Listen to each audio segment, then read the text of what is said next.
हाय दोस्तों, अभी तक हमने जो विधि बताई थी वो दूसरी विधि थी। यहाँ पे हम पूर्ण वर्ग बनाकर जो क्वाड्रेटिक इक्वेशन है यानी द्विघात समीकरण है उसको हल करना हम सिखाएंगे।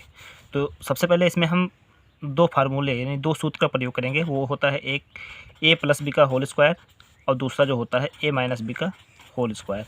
तो यहाँ पे a प्लस बी का होल स्क्वायर तो आप जानते हैं a square plus 2ab plus B square, और यहाँ पे जो होता है a स्क्वायर माइनस 2ab और बी स्क्वायर। इस सूत्र का प्रयोग हम करेंगे द्विघात समीकरण को हल करने के लिए। हाँ दोस्तों, ये जो हम a प्लस बी का होल स्क्वायर कब प्रयोग करेंगे, a माइनस बी का होल स्क्वायर कब प्रयोग करेंगे, ये देखने के लिए सबसे पहले हम सवाल में देखते हैं। जो क्वेश्चन नंबर हमारे एक ये है और एक क्वेश्चन नंबर एक ये है। ठीक है, तो हम जब ये सूत्र कहाँ प्रयोग करेंगे, इससे हम देखते हैं सवाल में कि यहाँ जो x का गुणांक है, ठीक है, x वाला जो पोर्शन है, एक्स स्क्वायर वाला नहीं, जो x वाला जो होता है उसमें यहाँ प्लस लगा हुआ है या माइनस लगा हुआ है। अगर यहाँ प्लस लगा है तो हम प्लस वाला फार्मूला प्रयोग करेंगे, और अगर यहाँ माइनस लगा हो, मान लो जैसे इस क्वेश्चन में माइनस वाला लगा है, ठीक है, x वाले पोर्शन में जो x का जो पावर 1 रहता है उसमें जो एक घात रहती है उसमें अगर माइनस है तो हम माइनस वाला यूज करेंगे, और अगर प्लस है तो प्लस वाला प्रयोग करेंगे। अब इसको कैसे प्रयोग करते हैं, आइए देखते हैं। हम इस सवाल को लगाने की कोशिश करते हैं। देखिए, प्लस वाला अगर हमें यहाँ पे देखो प्लस वाला है तो हम a प्लस बी वाला प्रयोग करेंगे।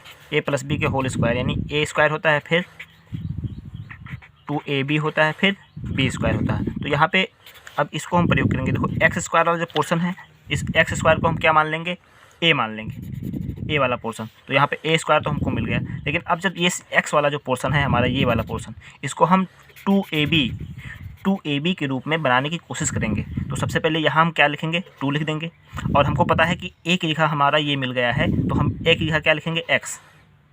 और फिर जो b वाला पोर्शन बचता है, यहाँ पे 2 हो गया, a हो गया, और b वाला पोर्शन, तो यहाँ पे हम 6 को लिखें, 6 में से 2 निकाल लिए हैं। मतलब अगर यहाँ पे ये सब गुणे में होते हैं, 2ab गुणा में होता है, तो यहाँ पे 2 अगर आ गया है तो यहाँ पे 3 बच जाएगा।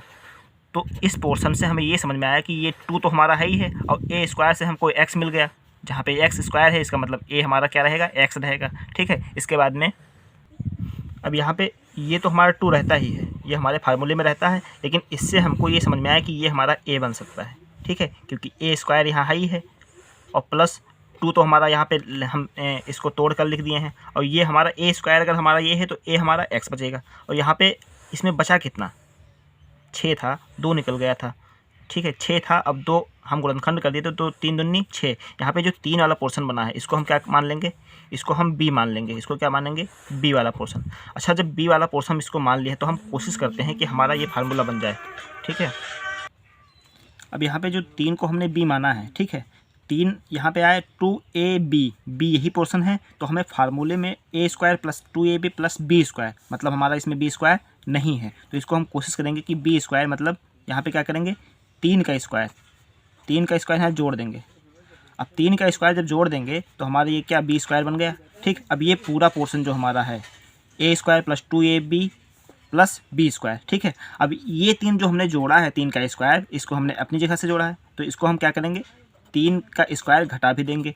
ठीक है, जिससे हमारे इक्वेशन में कोई परिवर्तन नहीं होगा। ठीक है, और यहाँ पे 8 पहले से था तो इसको हम 8 प्लस में था उसको हम लिख देंगे। ठीक है, अब ये पूरा पोर्शन हमारा बना हुआ है।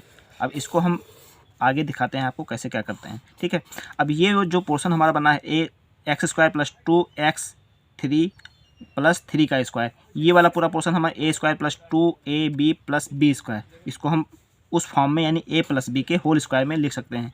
तो a का मान हमारा क्या है, x है। ठीक है, और b का मान हमारा क्या है, 3 है। ठीक है, अब इसको हम इस फॉर्म में लिख सकते हैं। ठीक, अब बचा ये पूरा पोर्शन हो गया। अब यहाँ पे बचा क्या, 3 का स्क्वायर और प्लस 8 ये वाला। अब इसमें देखिए, ये इसका तो क्या हो जाएगा, इसका 9 हो जाएगा, 3 त्रिक का 9 यानी x प्लस 3 का होल स्क्वायर। अब ये 3 त्रिक का 9 और प्लस 8, ये दोनों जब आप करेंगे, ये माइनस में है ये प्लस में है, तो यहाँ पे बचेगा कितना, यहाँ पे बचेगा -1। ठीक है, इस पोर्शन का बचेगा कितना, ये -1 बचेगा। इसका मतलब हमारा यहाँ पे बचा क्या, x प्लस 3 का होल स्क्वायर -1।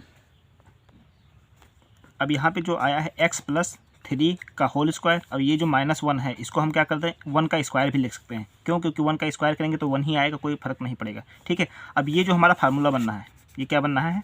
ठीक है, अब सबके इक्वल में तो 0 था ही। ठीक है, अब ये जो फार्मूला हमारा जो बन रहा है ये क्या बनेगा, अब यहाँ पे जो ये वाला जो हमारा फार्मूला बनना है ये बनना है ए स्क्वायर माइनस बी वाले फार्मूले पर बनना है। ए प्लस बी होता है एक में होता है ए माइनस बी, तो इसको हम इसी प्रकार से लिख लेंगे। ये पूरा पोर्शन ए है तो एक्स प्लस 3 और ये पोर्शन बी है, ठीक है। तो पहले वाले में प्लस है तो इसको हम प्लस 1 कर देंगे, और दूसरे वाले में ए वाला पोर्शन यानी एक्स प्लस 3 और दूसरा वाला पोर्शन में माइनस होता है तो माइनस, यहाँ पे माइनस में क्या आएगा 1 आएगा, ठीक है। अब इस पोर्शन में देखिए यहाँ पे ये दोनों संख्याएं हैं, ये भी संख्याएं हैं, ये जुड़ जाएंगी। यहाँ पे x प्लस 3 1 4 हो जाएगा, ठीक। और इसमें x 3 माइनस 1 है, मतलब ये 2 बचेगा, ठीक है, बराबर 0। अब ये पूरा पोर्शन 0 होने के लिए हमने पिछले बार भी बताया है कि या तो ये वाला पोर्शन 0 होगा या तो ये वाला 0 होगा। हम देखते हैं x प्लस 4 अगर 0 है, x प्लस 4 अगर 0 है तो यहाँ पर देखिए x बराबर कितनी वैल्यू आएगी, ये इधर प्लस में इधर जाएगा तो माइनस, एक वैल्यू हमारी ये आ गई, ठीक। और अगर मान लेते हैं x माइनस 2 अगर 0 है हमारा तो x बराबर क्या आएगा, x बराबर इधर माइनस में इधर जाएगा प्लस में हो जाएगा, ठीक। x बराबर 2, मतलब हमारे x बराबर एक आया -4 एक आया 2, मतलब यही समीकरण के दो मूल हैं। जो समीकरण ये आया था, ये समीकरण, इस समीकरण के दोनों मूल जो हमारे निकले हैं पूर्ण वर्ग बनाकर, ये हमारे x बराबर -4 और x बराबर 2, यही हमारे समीकरण के दोनों हल हैं। इसी को हम क्या बोलते हैं, रूट्स या मूल, ठीक है। अब इसी प्रकार से जो हमारा ये दूसरा वाला सवाल था, ये दूसरा वाला जो सवाल था ये माइनस वाला x square minus 6x plus 8 वाला, इस प्रकार से हम इसको कोशिश करेंगे। दूसरा वाला जो सवाल था हमारा क्या था, x square minus 6x plus 8 equal to 0। अब यहाँ पे हम a माइनस b वाला जो होल स्क्वायर होता है ये वाला फार्मूला बनेगा, ठीक है। क्यों, क्योंकि इसमें x वाला जो पोर्शन है 2ab वाला जो हमारा बनता है वो माइनस में है।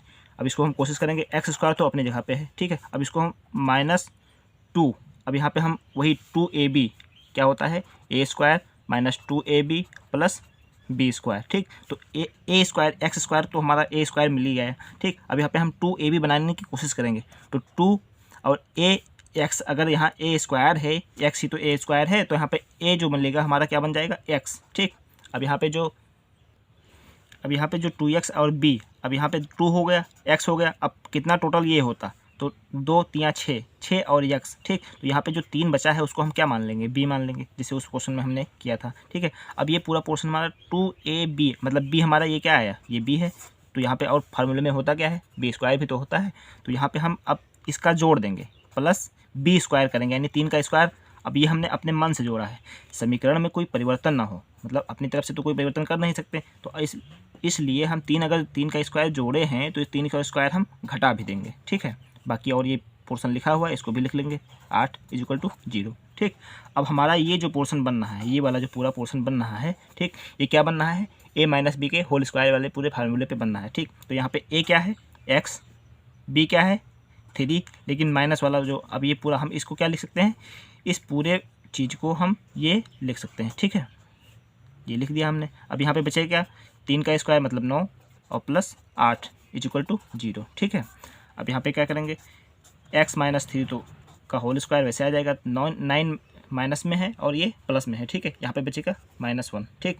अब इसको हम स्क्वायर भी कर सकते हैं, क्यों, क्योंकि एक की स्क्वायर करो तो कुछ भी नहीं होता है, कुछ भी फर्क नहीं पड़ता, ठीक। अब ये वही सेम फार्मूले पे जो हमने यहाँ पे किया था, पूरा पोर्शन सेम उसी प्रकार से है जैसे हम इधर इस क्वेश्चन में किए थे, ठीक है। तो क्या करेंगे, x माइनस 3 और +1 और दूसरे पोर्शन में x माइनस 3 -1, ठीक, इक्वल टू 0। अब यहाँ से क्या होगा, x और -3 + 1 इक्वल टू क्या होगा, x माइनस 2 हो जाएगा, और ये माइनस है, ये भी माइनस है, ठीक है। तो ये दोनों ऐड तो हो जाएंगे, लेकिन चिन्ह का आंसर रहेगा हमारा माइनस वाला ही रहेगा, ठीक। अब ये देखो, अब ये पूरा पोर्शन हमारा क्या है, 0 के बराबर है, या तो ये वाला 0 होगा, या तो ये पोर्शन 0 होगा, या तो ये वाला 0 होगा। तो यहाँ x माइनस 2 अगर हम 0 करते हैं तो x बराबर हमारी वैल्यू आ गई 2, और अगर ये x माइनस 4 करते हैं 0 के बराबर तो x बराबर 4, मतलब हमें x बराबर हमें कौन सी वैल्यू मिली, 1 2 मिला और 1 4 मिला। अच्छा देखिए, अब इसी प्रकार से हम पूर्ण वर्ग बनाकर हम क्वेश्चन को सॉल्व करते हैं। कोई भी द्विघात समीकरण है तो उसको हम अच्छे से इसी प्रकार से, बस हमें कौन सा फार्मूला हमें यूज करना है, ये ए प्लस बी का होल स्क्वायर, ए माइनस बी का होल स्क्वायर, ठीक, इसको हम प्रयोग करके अच्छे से हम अपने क्वेश्चन को हल कर सकते हैं। आप सभी का बहुत बहुत धन्यवाद वीडियो देखने के लिए। कृपया हमारे चैनल को सब्सक्राइब करें और लाइक करें, और अपने दोस्तों के साथ शेयर भी करें, और कोई भी दिक्कत होती है, कोई भी प्रॉब्लम अगर आपको हो रही है समझने में, तो आप उस बात को हमारे कमेंट सेक्शन में आप बता सकते हैं, जिससे हम उस चीज़ पे सुधार कर सकते हैं अपने आप में। बहुत बहुत धन्यवाद आपका।